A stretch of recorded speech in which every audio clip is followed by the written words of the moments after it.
So guys, it has been a long break, but the series is finally back, and this time we'll be looking at another supposedly neutral country during World War II. The country today, of course, is Spain, who, as I'm sure all of you know, these guys went into a civil war just before the World War actually began. As a result, Spain started the World War in a very strange state.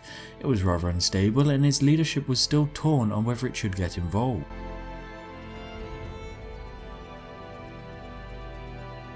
Following the Spanish Civil War, many supporters of the former Republican Spain began several movements to overthrow the new fascist ruler, called General Francisco Franco.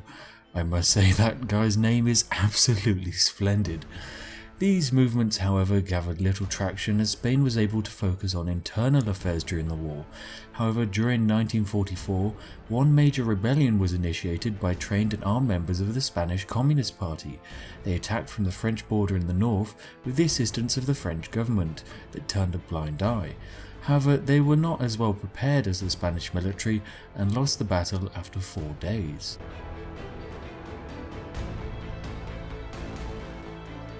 When it came to politics, Spain was a rather interesting situation. Franco personally was not necessarily a fan of Germany, however he was grateful for Mussolini and Hitler's support during the Spanish Civil War. His government was also split, with both supporters of the Allies and Axis being in positions of power. Franco had a habit of changing the Minister of Foreign Affairs depending on who was doing well in the war. Originally, the minister was a supporter of the UK, however after Germany kept making gains in Europe, Franco changed him out for his brother-in-law, who was a strong supporter of Germany. After the 1942 Allied victories in Africa and Europe, Franco then changed the position again to Francisco Gómez Joando Suiza. Damn, that name is a mouthful. Anyway, this new guy was sympathetic to the British.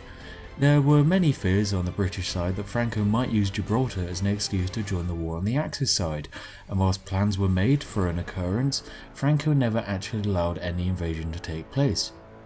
Reason 1 being that Spain wanted to stay neutral as there was no clear winner of the war. Reason 2, a war with the Allies would likely result in the loss of the more important Canary Islands, which would be almost impossible to defend. Franco's rejection of the plan to attack the Allies frustrated Hitler, but there was little he could do to sway Franco's mind. Another factor that might have contributed to Spain staying out of the war is the influence that the British had over the Spanish government. Back in 2013, MI6, one of the British intelligence services, disclosed some files showing that Churchill himself authorised bribes to Spanish generals to encourage them to influence Franco away from getting involved in the war. The estimated amount spent by the British in bribes to the Spanish is likely around the $200 million mark in today's money.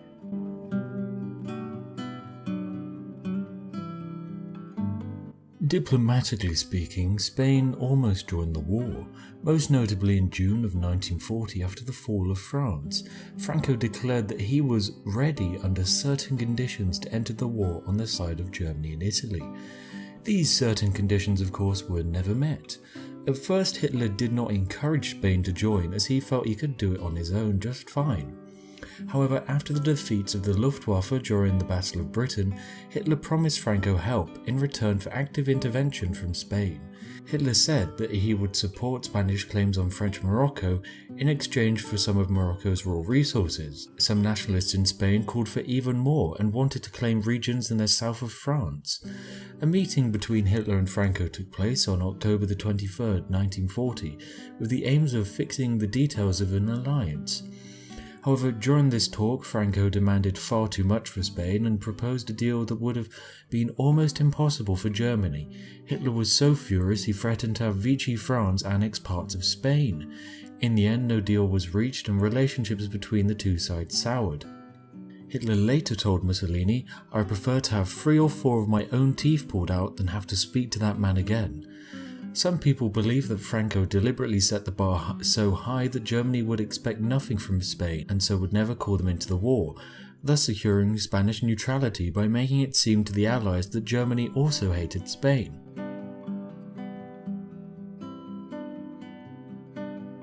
When it comes to economics, similarly to Switzerland, the Spanish did trade with Germany during the war. However, as you might know, there are not too many natural resources in Spain that Germany particularly wanted, apart from chromium, which was something the Spanish had a bloody large amount of. To be fair, the Allies did also trade with Spain, so in terms of economics they were mostly neutral. Spain had little choice when it came to trade though, with around $212 million worth of debt owed to the Germans for the supplies used in the Civil War.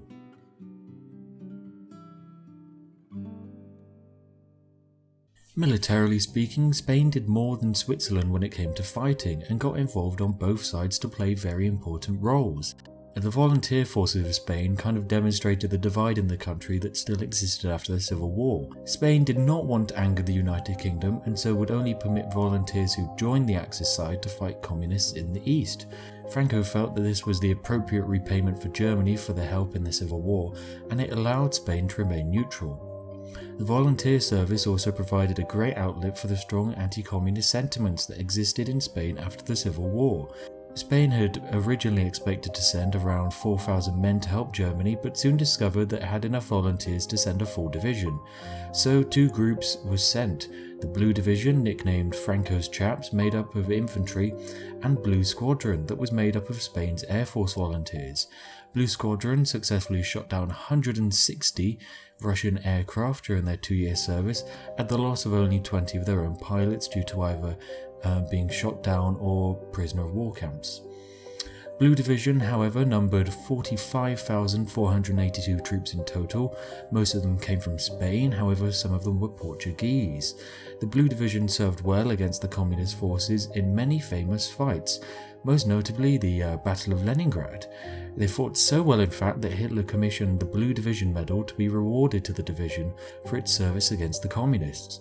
This is one of the only divisions to be actually given a personal medal. The Allies were not pleased and pressured Franco to withdraw his volunteers. They pressured so hard in fact that in October of 1943 he gave the order for his volunteers to return. Around 3,000 men chose not to return at all, and instead decided to merge with existing German divisions. Spain did also volunteer on the Allied side, however most of these lacked the support of Franco. Many Spanish Republicans fled to France after the failure in the Civil War and joined the Free French Forces or the Resistance.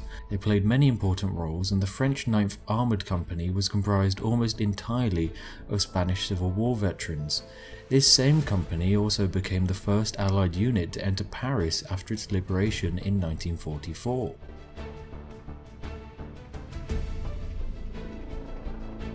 Overall, Franco attempted to act with an equal balance of his ideological interests and Spanish neutrality in mind. He successfully kept Spain out of the war, but did not make it irrelevant. Spanish forces played important roles in the war, most notably in supporting the Allied espionage against Germany. So we cannot say that Spain itself was pro-Axis. Franco was certainly a supporter of fascism, but he made it clear that he did not see eye to eye with Hitler on many things. The story of Spain is an interesting one, and I am sure many of you have stories to tell in the comments. I must say I absolutely love reading the stories. For example, there was one about the story of Liechtenstein on the last War Stories video. It's amazing, I can't spoil it. Honestly, it deserves a story. Well, it deserves a video in its own right, so yeah, you might see me make one. Anyway, I will see all of you in the next one.